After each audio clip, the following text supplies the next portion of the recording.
the opportunity to be here. There's a side of me that thinks that there's only one question anybody wants to hear about that, and who's the 3 prototype SSMs. And I can't answer that, so if you want me to just leave, we can call it a day. It is unfortunately, we thought by now we'd have that announcement, and we don't. So I was looking forward to being able to have like one of the first presentations where we knew and could talk about that, and unfortunately it's not the case. I have a call with the ministry this afternoon just to see if I can get any other information from them. I joke that right now my number 1 job is pestering our ADM, and his number 1 job is telling me to stop gossiping. So I'm going to assume, and maybe just a show of hands, how many people in here are pretty comfortable with transformation, where it came from, what we're doing, and where we're at? No. Okay, speakers don't count, sorry. I'm just trying to get a sense, at this point there's more about transformation than you can generally fit in these types of meetings, and so I bring this giant deck, and the deck I'm happy for you to share if you want to circulate, so for those of you who are looking for a bit more information, you can go to the deck and kind of look through it. But I try to tailor the days to be most appropriate to where we're at. So I'm going to skip over a lot of the intro. I won't skip over this one. This is my disclaimer. So we are talking about a ministry initiative, but ONESTEP is not funded by the ministry. I don't speak on, for, or behalf of the ministry. My running joke around that is that I'm pretty sure half the time the ministry wishes I'd stop speaking altogether. So anything that I present, I try wherever possible to put, if it's a publicly available document, to put the link, so when you do get the deck, you'll be able to actually go and find the original source material. And anywhere I can't give that, I try and be really clear about the fact that this is my gut, or me reading tea leaves, or me just trying to interpret. So grain of salt those pieces, but the reason that I think ONESTEP is in a good position to be doing this is we sit at so many different tables across the province. And we work with all different ministries, and we work across all levels of the ministries and government. So the challenge, I think, with transformation is that we sit in an information vacuum half the time.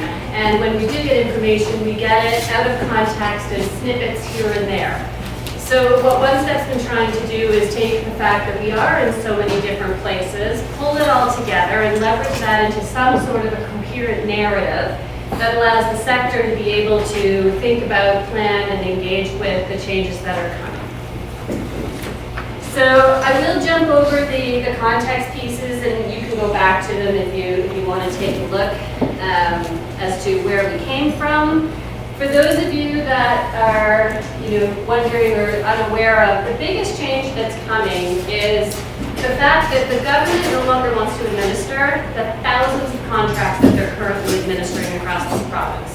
So the Ernst & Young audit basically came up with a finding that said in our sector specifically, 9 out of every 10 public sector dollars is being spent on administering third-party contracts. So in reality, what that looks like is, so these are the orange dots of OW, offices doing employment services across the province. Oh my goodness, I can't do this right today. The green are when you overlay ODSP. Okay, it just wants to do it without me.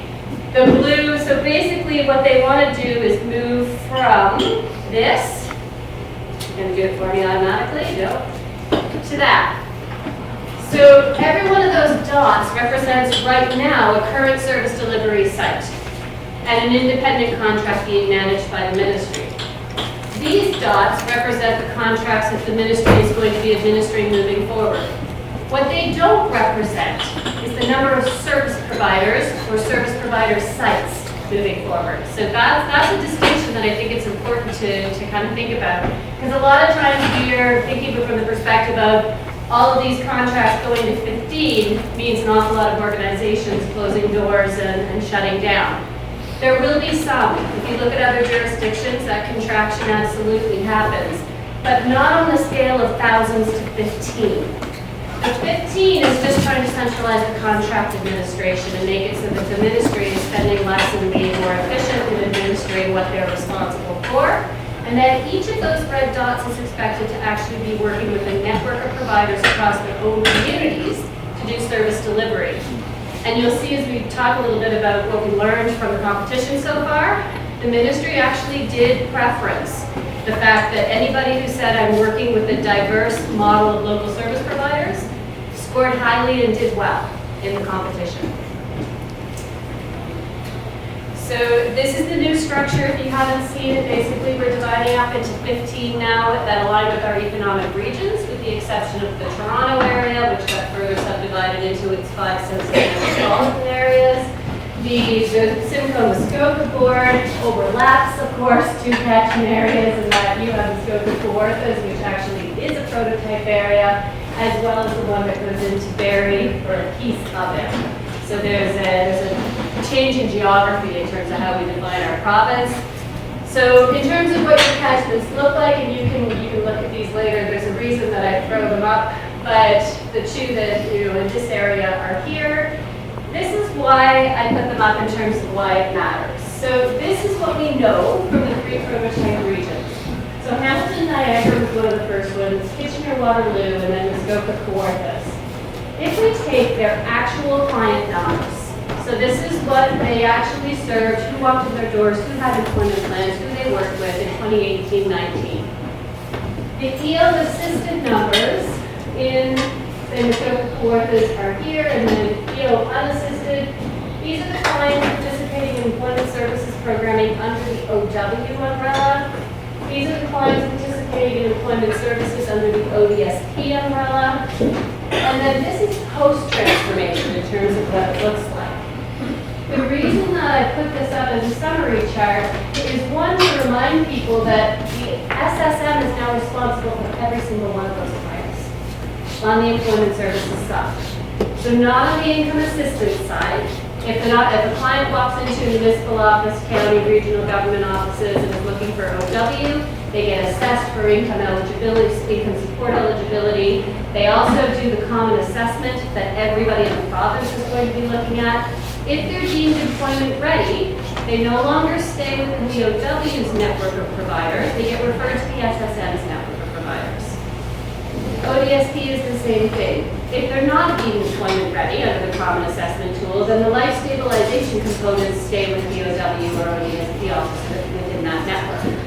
But if they're employment services eligible under any one of those programs, EO, OW, ODSP, they're now being accounted for under the SSM. And if you look at the OW numbers, they outweigh our EO assisted client numbers. That's not looking at the unassisted, there's a reason for that. But OW clients are larger as a pool than the EO ones we're currently serving.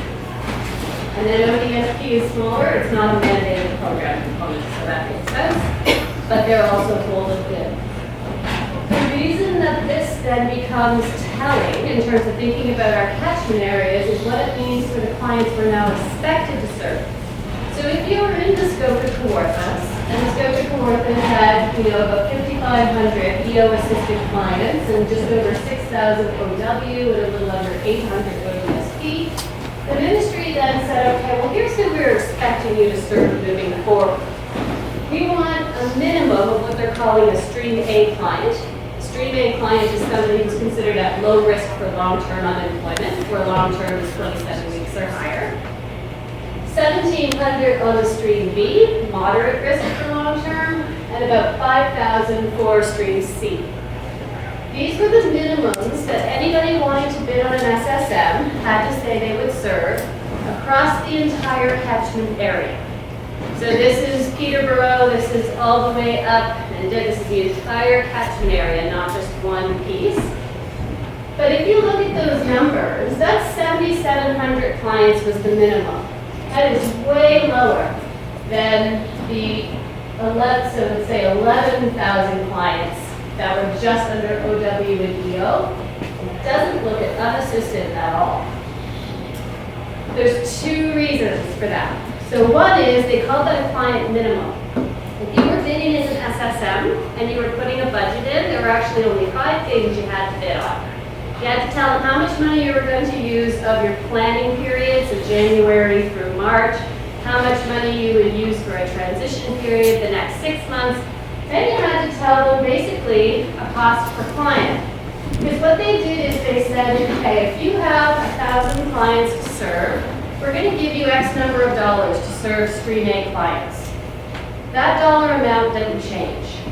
What they asked the bidders was how many can you serve for that number. So knowing that you had to do a minimum of 1,000, how high can you go? So in that environment, the presumed approach would be, well, the higher I go, the lower my cost per client, the more points I get, the more likely I am to win. That was one of the concerns we had heading into the competition. The ministry was aware of that. It happened in other jurisdictions. In the UK in particular, big companies came in, put very aggressive bids forward, wound up with cost per client that they couldn't deliver on, and then bankrupted their contracts. Our government did not want to see that, and our government came up with a points rating score to try and avoid that. So what they did is they said, everybody gets this minimum, everybody gets the dollar figure. Then they took everybody's bid and they calculated the median score. So if the average cost per client on a Stream A was, say, $1,000, for example, across 6 bidders, if that's the median, you actually got the most points for being closest to the median. The assumption being that if you were way out here and said, I can do 3,000 clients, you probably can't. Or if you were way out here and you didn't elevate at all and your cost per client stayed twice as high, that's probably inflated. So the way the ministry scored it actually did impact how people ended up bidding, at least the ones that I'm aware of and saw. From the ones that I saw going in, I saw no aggressive bidding whatsoever, which was good to see. The increases across the minimum were pretty reasonable considering what was there and considering what we know we're already serving, because that was the other bookmark for the bidders. There's what the ministry says we have to hit, and then there's what does our current client pool look like to begin with right now. Because we don't want to overstate what we can do, but we also don't want to leave clients hanging. And so there was actually a pretty good balance scheme in the bids that went forward, at least as far as I saw. So that table right there, if you take it and extrapolate it to the extent that you can, you'll notice that the red numbers under Kitchener, Waterloo, Barrie, they're just guesses. That they're guesses based on what we saw. Well, they're modeled, but there's an N of 3, so careful with the model. If you look at the ratios of things like assisted to unassisted or social assistance clients to non-overall client base, those types of things, and you extrapolate, then this is what you could assume that catchment area might look like, and this is the budget you can assume. One of the things we also saw in the budget, so people look at those numbers and actually get kind of excited, but because if you look here, Kitchener-Waterloo in 2018-19 received $23.3 million in EO allocations. If you look at or use the projection that we saw from before, the budget you'll see here estimated is about $56 million. That's way higher. But it includes the fact that we now are taking the OWES component and using that funding, and we're taking the ODSP ES component and using that funding. But they also did bump as well. So there was about a 0.4% increase overall from actual to projected budgets that were in there. So a lot of the things that you hear is that the budgets are going to go down. The overall budgets are not going down, at least from what we saw in the first 3 catchment areas. What's going to be important is how the SSM decides to spend it. So the SSM has complete flexibility to decide who they want to work with and how they want to pay them. An SSM could decide that when I bid, I said 1,200 clients, it gave me a cost per client of 800, and my service provider partners are going to get 800. That's where it's going to go. An SSM who did the exact same and got a cost per client of 800 can say, well, I said 800, but I'm going to expect you to do it for 6. That's their purview. They could also say, I said 1,200, but and this comes into play on Stream C particularly, I said 1,200 gives me $800 per client, and over here I said 2,000 and it gives me about $1,500 per client. And $3,000 per client. If they bid in such a way that they think they overbid here, they can shift the money into another envelope. So that's a funding flexibility that we haven't necessarily seen either. The SSMs can actually move the money around in pretty much whatever way they deem is needed to make the delivery possible. And how they contract with a subcontractor, with a subpartner, is entirely up to them. This is basically the funding structure that SSMs are being given. SSMs are being told that we will give you 68% core operational costs. These are based entirely on how many clients they said they're going to serve. So their bid that they put in with this many clients in Stream A, Stream B, and Stream C gets all wrapped up and tallied. That's the money that they get. 68% of that is allocated here. That gets issued as basically the same way you guys see it right now. Annualized, divided by 12, and paid out at the front end of the month. So we are moving to a performance-based system, but 68% of our core operational budget is actually fixed and just paid out. So unless an SSM goes really wrong, and an SSM does not meet their client targets, the expectation is those funds are fixed and they can be relied upon. The 12% bucket of employment-related supports, that's the minimum that has to be spent on direct client or employer incentives, basically. Somebody needs a hard hat. Somebody needs periodic daycare buyouts or training. An employer needs to make an occupational workplace adjustment. Those types of things. That's the 12%. The 20% is the performance-based funding, and that's the piece that's new for us. Those of you who work on OW contracts or ODSP, it's not quite so scary or new for you. In the EO space, it's quite different. And so in EO, the performance-based funding, sorry, not EO, but in the SSM, performance-based funding kind of plays out in this way. So these are the actual numbers that they were given to bid on. So in reality, in the scope of the awards list, they were told you have to serve 1,000 Stream A clients and you're going to get $415,000 to do it. So it's in cost per client of about $400, basically.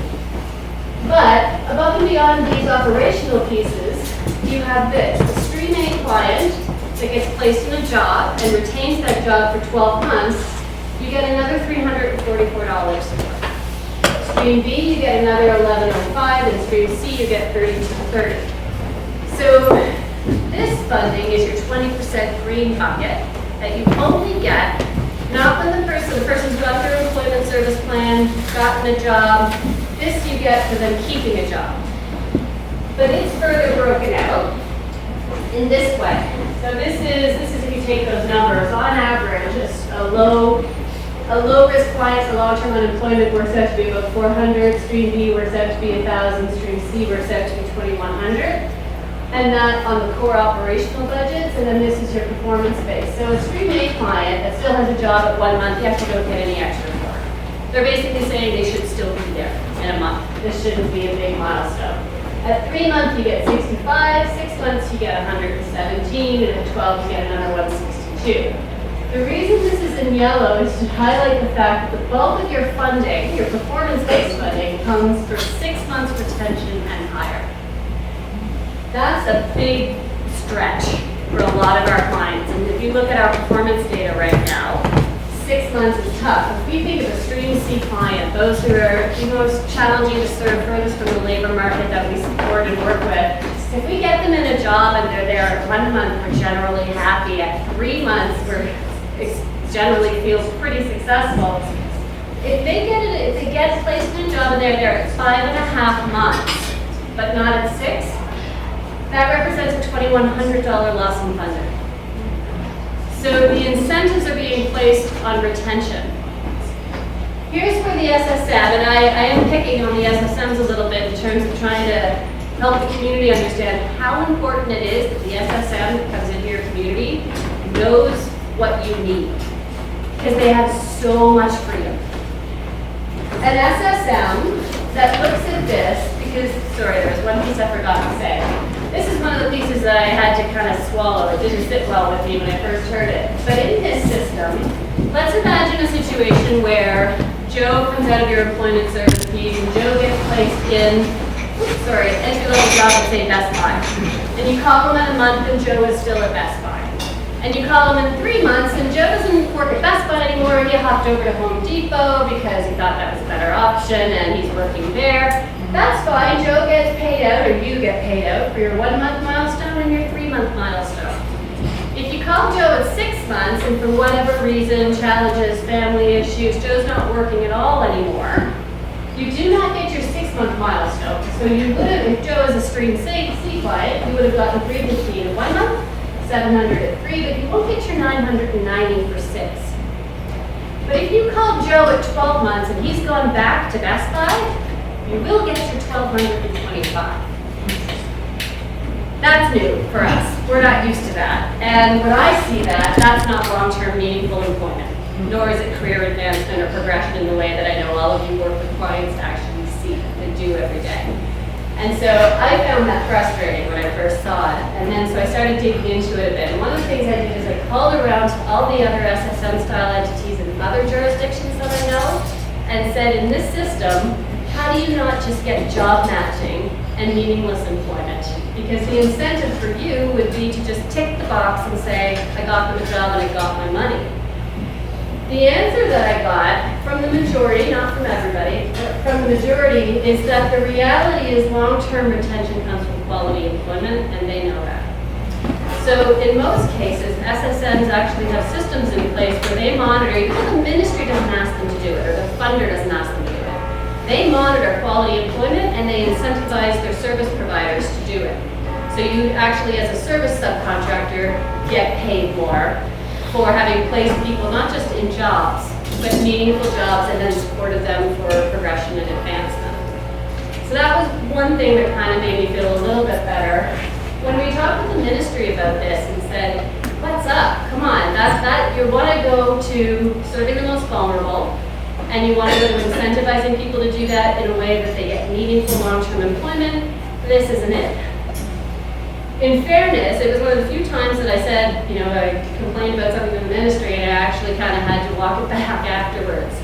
Right now, our performance metrics are such that the majority of our clients drop off around here.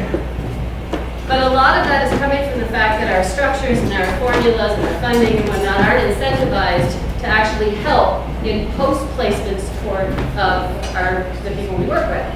We know full well, and those of you who are figuring out how to do it in spite of that system know full well that the more you can work with someone after or an employer, the better your chances of them staying there and being productive. In the new system, the way they structured funding and the way the SSMs are accountable, that part has been incentivized. Post-placement supports and work is rewarded in a way that we don't see now. The other piece that they pointed out is, baby steps. We recognize that this is maybe not ideal, but we're trying to shift the culture of an entire system, and we're not going to go from 0 to 100 in one step.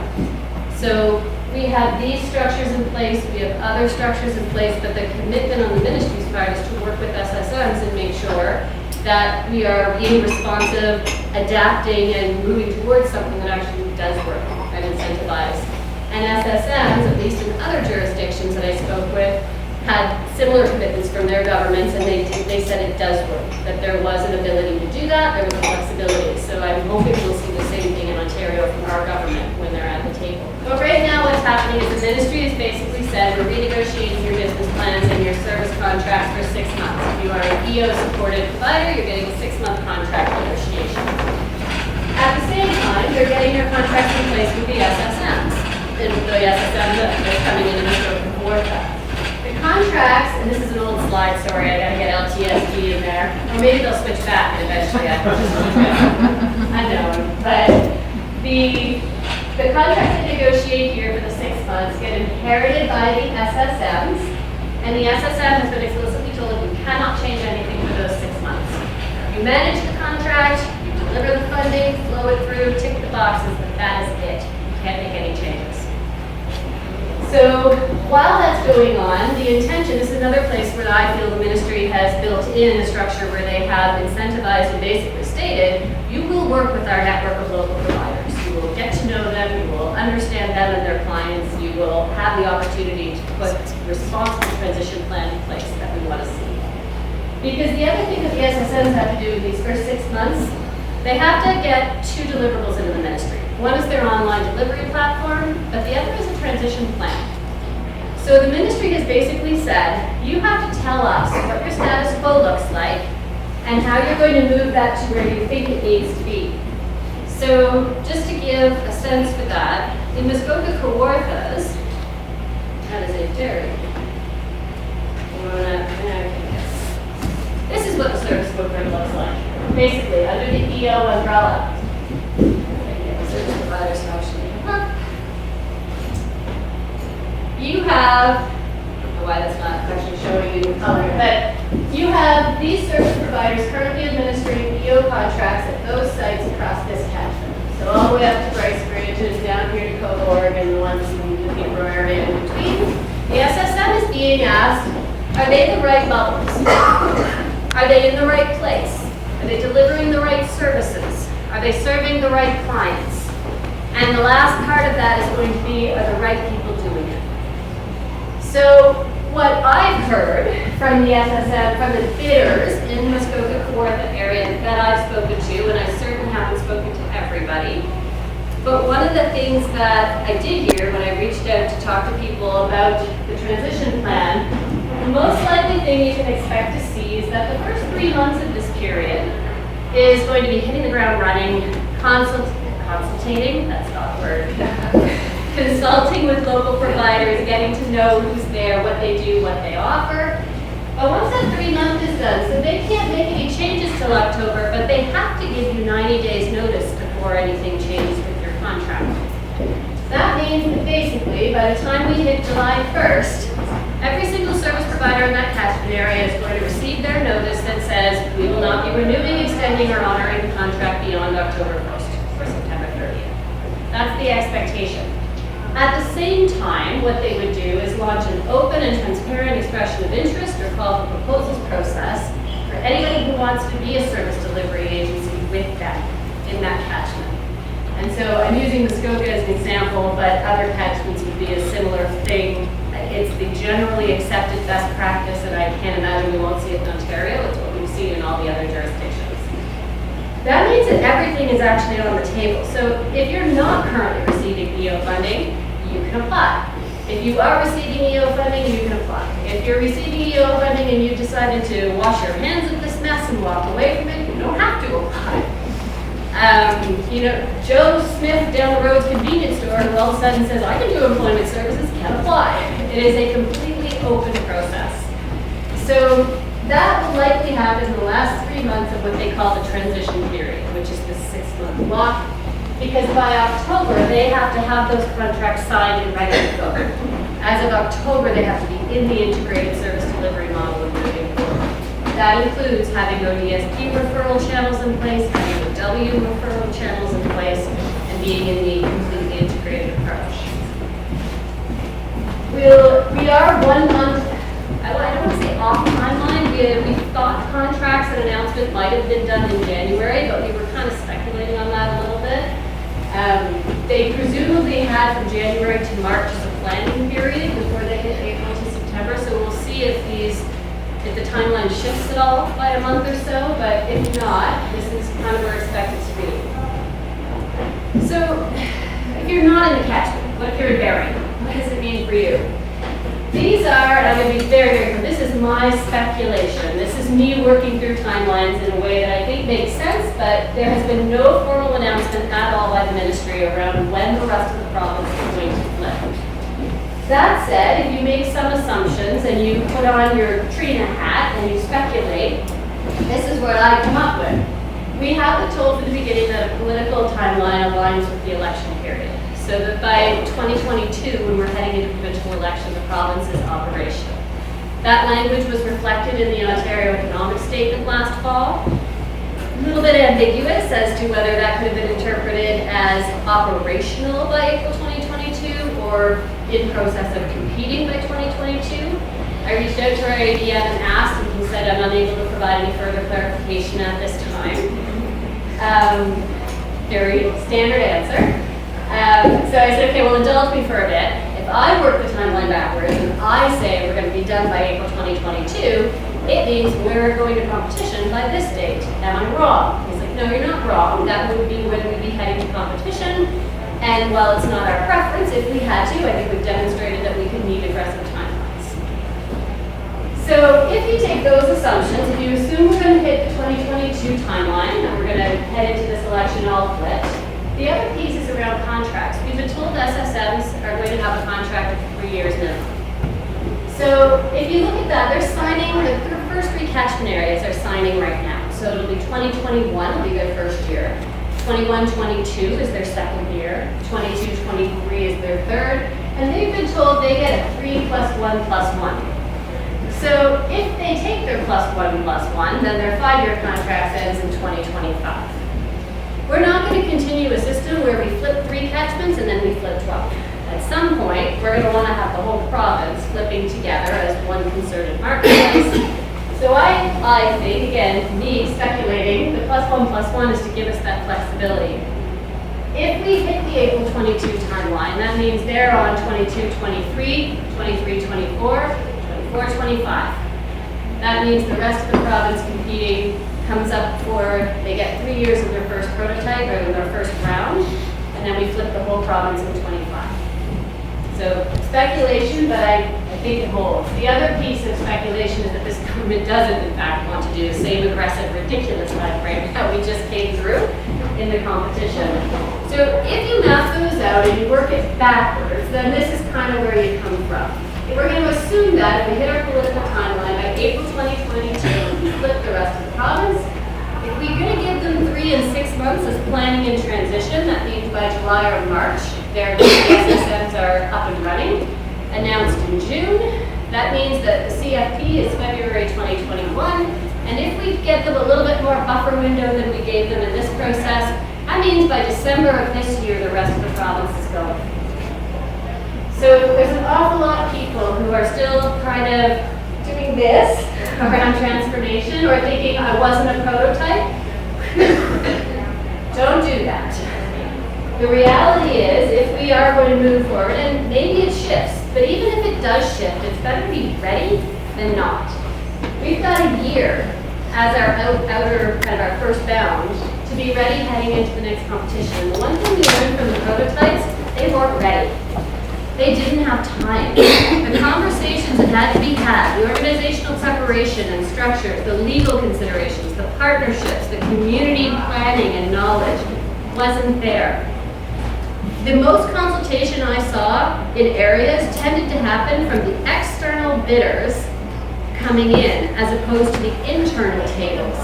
People sat isolated in their own conversations. Colleges talked to colleges, municipalities talked to municipalities, service providers talked to service providers, and I'll even subdivide you because it drives me nuts. Y'all talked about nonprofit and for-profit. None of that matters anymore moving forward. It is all employment services, and you are all in the same landscape. So what does matter is that there is a shared system and value set up around what you want your communities to look like, and that the SSM knows what those are and is designing to what those are. That only happens if you all are driving this bus. And so my harsh statement that I will make is I actually do believe this is true. Right now, I think communities have a boatload of leverage. I think you guys actually have the chance because you know the clients, you have the partnerships, you have the expertise, you are on the ground. Every single bit of knowledge right now around your communities and the system resides with you. And whether you're an internal candidate, I'll pick on municipalities for a moment, but municipalities are great at saying, no, we know this, we got this. They don't got this. They know a piece of it, but they don't know all of it. And you guys know pieces of it, but not all of it. You actually don't get all of it until everybody's sitting around these tables. And the new system needs all of it. So even if this doesn't work out to be the timeline, there's a Tamarack Foundation expression that gets used. It says, change happens at the speed of trust. And I love that expression. It's absolutely true. The conversations required to get everybody at the table, taking off their organizational hats, thinking about client-centered design and community needs, take time, and they're tough. So I put this up there as a bit of this is what it could look like, but it still needs to happen even if it doesn't. And I think we have some, I will do one little bit of soapboxing, just watching time. LBS in the prototype areas was not in scope. They did that deliberately. They thought about it and made the decision that we're not going to put LBS, we're going to keep them separate over here. They did that on a number of things. They didn't address the francophones, they didn't address Indigenous, they didn't address, they kept second career and COJG outside. Eventually, those decisions are all going to be made. And it may very well be that LBS continues to sit outside of it. But here's my pitch for why LBS still needs to be at the tables talking about it. I'm not saying LBS needs to be under an SSM, not by any means. But the notion that we do employment services in isolation of understanding how we do LBS correctly is wrong. So LBS actually does, in my mind, way more than what we need with employment services, especially in one where employment services is employment exit primarily. In an environment where training, referrals, or educational or independence are not actually our primary rewarded exits, then LBS becomes that much more important for those clients, but they do a whole bunch of other things over here. If LBS isn't there as part of the design, SSMs will figure out how to do it without them. And I think LBS misses out on opportunities because in other jurisdictions, one of the things that you see are LBS partnering with SSMs in a fee-for-service way on the pieces they do around employment that are very effective. And that only happens, again, if you're there early, having an opportunity to influence what the design looks like. So I've been mistakenly quoted as saying LBS needs to be under the SSM. That isn't my intention. I believe LBS needs to inform the design of the SSM. So you're not off the hook, y'all need to be at the table too. It's 12:15. I'm going to just quickly show you a few things you can look at when the deck comes out. So the take-home lessons as to what we learned, we've touched upon them. The degree to which the SSMs are calling the shots is huge. I did a table of kind of who qualified, who didn't. This is just a very few bullet points around what the SSM is going to be responsible for. You can sum this up in one slide that says everything. That's pretty much it.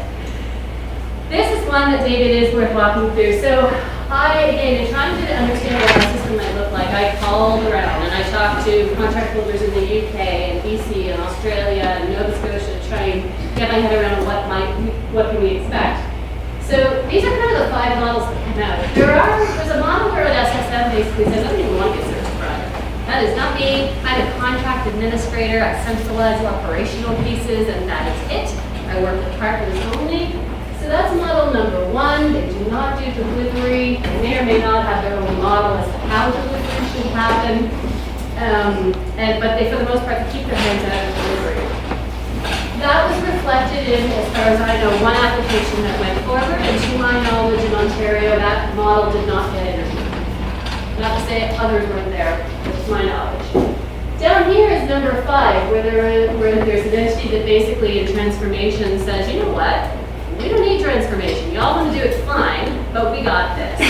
And so the proposal is that it's still just a multitude of service providers all doing their own things. And while there is an SSM centralizing it and doing delivery, they really just maintain a status quo.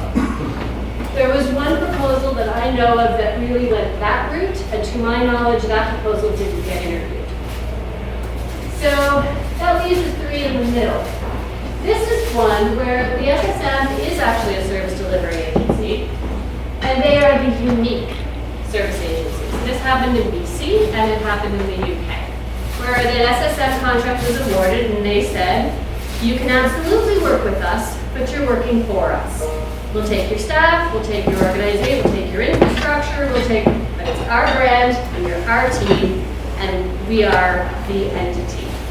Doesn't mean that your organization closes its doors. That'll depend a lot on your own stability and continuity and funding structures. But it does mean that every single entity delivering employment services on behalf of the SSM is now staffed and branded of that SSM. To my knowledge, one entity did propose that model moving forward in Ontario, and they didn't get invited for an interview either. So I think those 3 pieces, knowing that, and it's not to say there weren't entities who did apply with those models and got interviewed. I certainly don't know everybody. I know a few. But I like the fact that we saw the ones that I know of not being successful, because it underscores what I think I've seen from the ministry, which is they do want to continue a diverse network of local community service providers working under an SSM. So that leaves the two in the middle. Really, the only difference in those models is whether that SSM wants to hold the majority of the contracts or is comfortable holding the minority. And oftentimes that just comes down to their own risk tolerance. If you're administering $60 billion budget, you might say, I'm carrying 51% of these to make sure I have some control. But that's kind of the structure of models that are there. And a little bit of, I guess, gossip at this point of what we saw in Ontario as we came through. These are definitions, stream A, stream C. Again, I'm going through this quickly so that there'll be some Q&A time, but you can take a look as to what were they asked in the competition. These are what the service providers, or the SSMs interested in taking the contracts on had to answer, and it very much focused on service footprint and programming.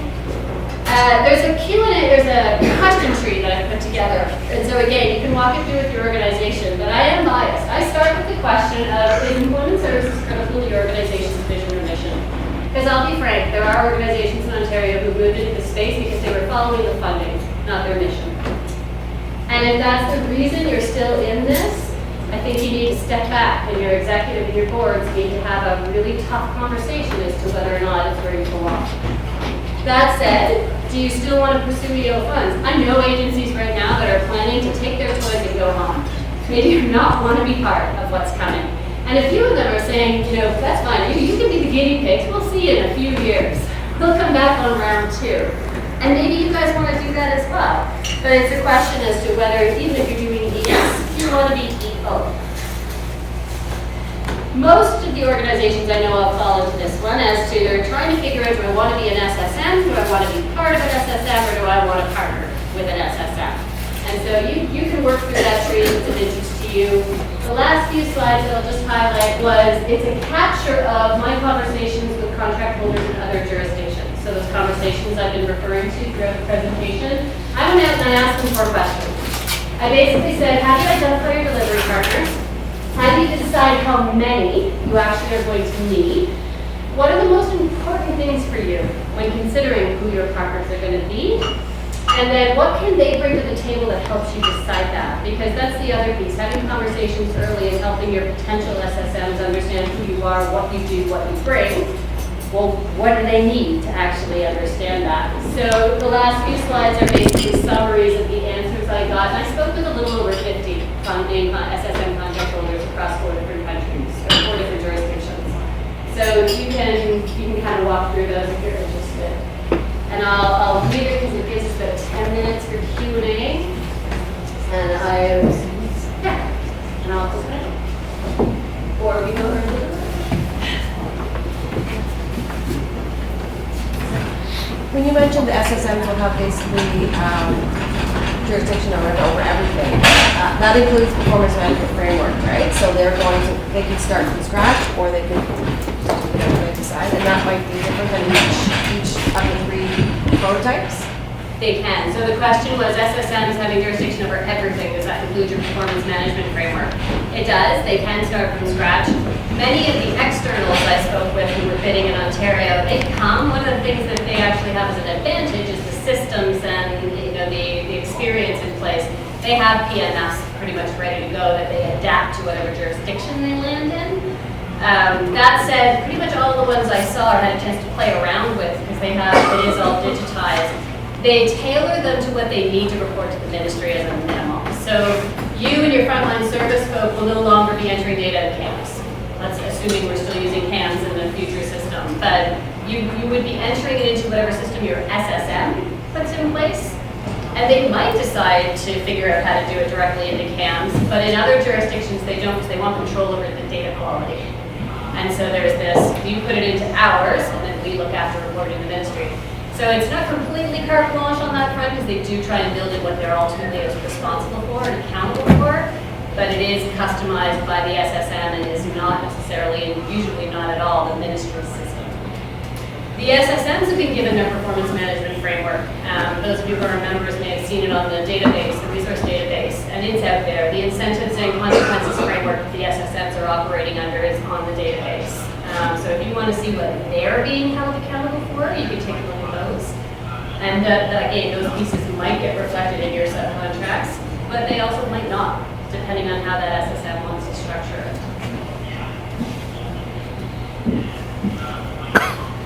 Is there a minimum amount of hours that somebody has to work to get things, like for instance, if we have an ODSP client who can only work 10 hours a week, which is awesome for them, is there a limit that we have for the amount of hours?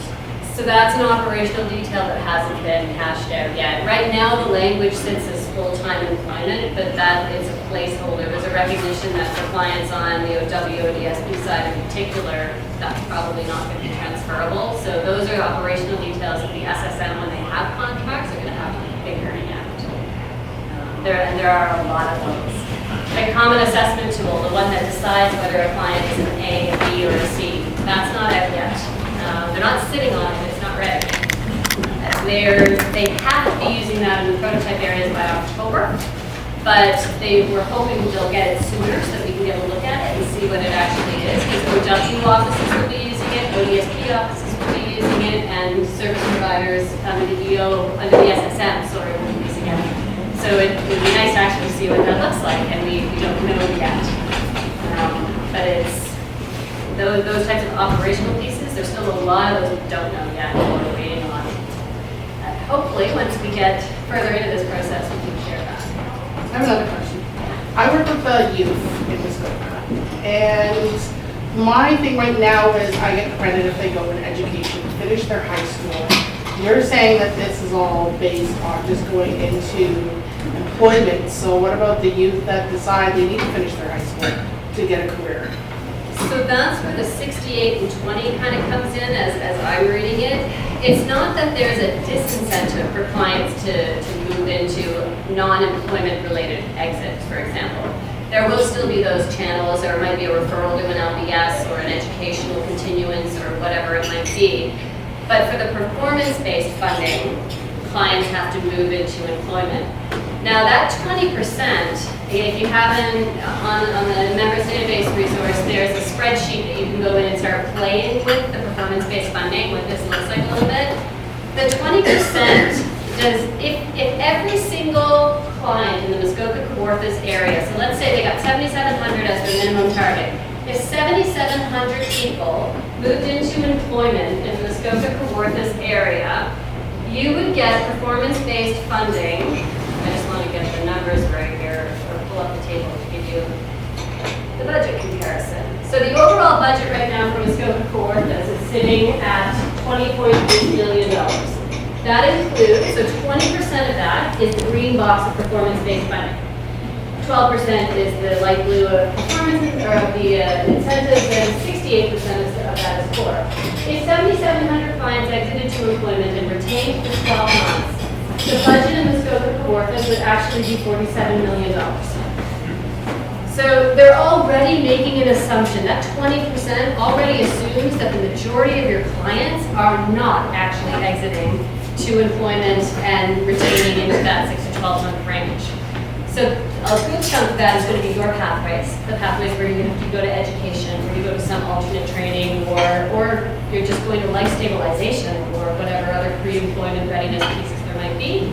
And the 20% green box performance-based funding accounts for those who do move into employment exits. So they're not left entirely hanging or disincentivized, they're just not factored into the green box yet.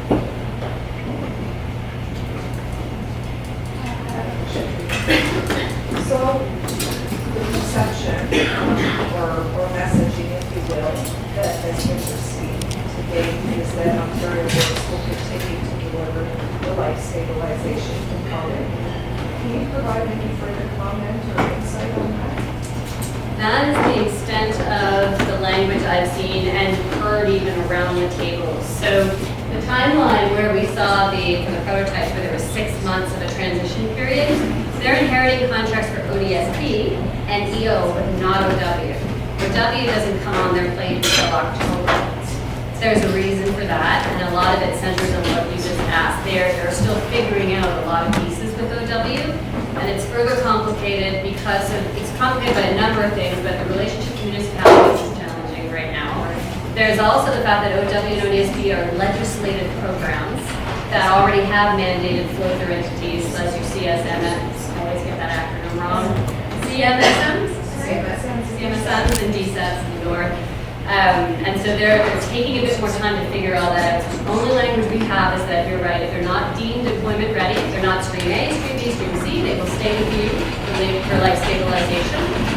What that will look like and how it will play out, and then when does reassessment occur, how does referral eventually happen, none of that is really figured out. The question was, what if they exit to training and then move back in and advance, or if they are the same but or have moved to a different company?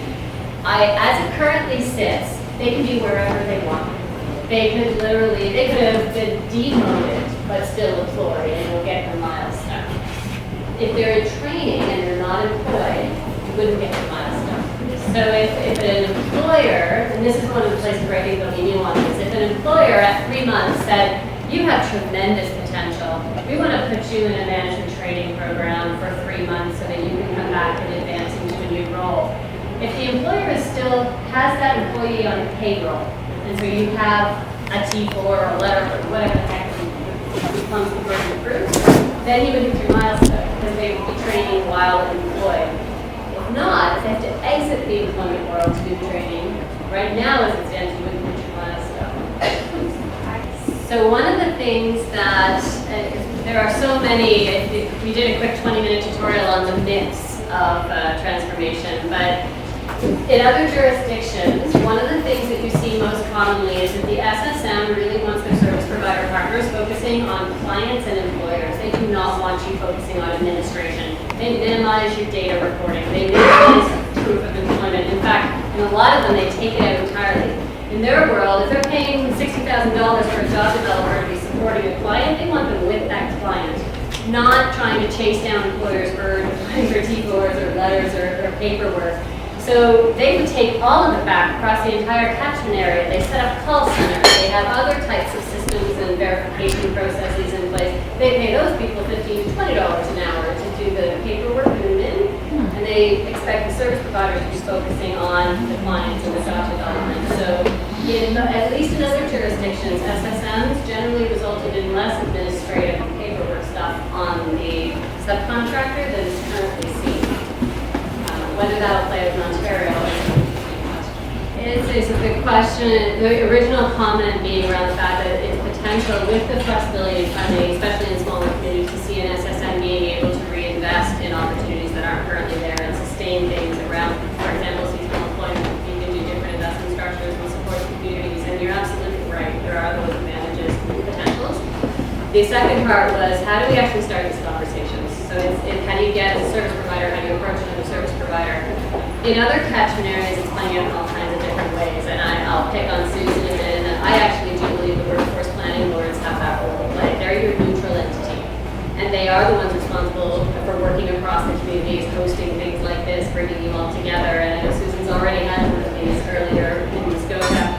Other workforce planning boards are doing the same thing, so that's a big piece. So those of you who are not, that is a challenge that the workforce board is not aligning perfectly. There are agencies that are just literally, I don't think she'd mind if I share this, well no I won't, just in case she would, but there's an agency in Toronto, for example, who has a new CEO. Her focus has been entirely on going out and meeting with every single other ED and CEO of every single service provider in her area to try and say, hey, I'm here, here's who I am, what do you do? And just start, they're like their cups of tea conversation, where the first one is really just getting to know you and building some foundation, and then it takes a few before you start to say, well, what are you thinking around transformation? So the leaderships, it starts there in terms of those conversations. At the board levels, that's the other piece. If your boards aren't aware of what's coming, they need to be. They need to be behind you, and they need to be supporting, and they need to be helping, and there's a ton of different resources around how boards can do that on the site. But that's another big piece to that. But a lot of it is just going to be so organic, and that's what I'm seeing in other areas. Either a workforce board is trying to plant those seeds and bring them together.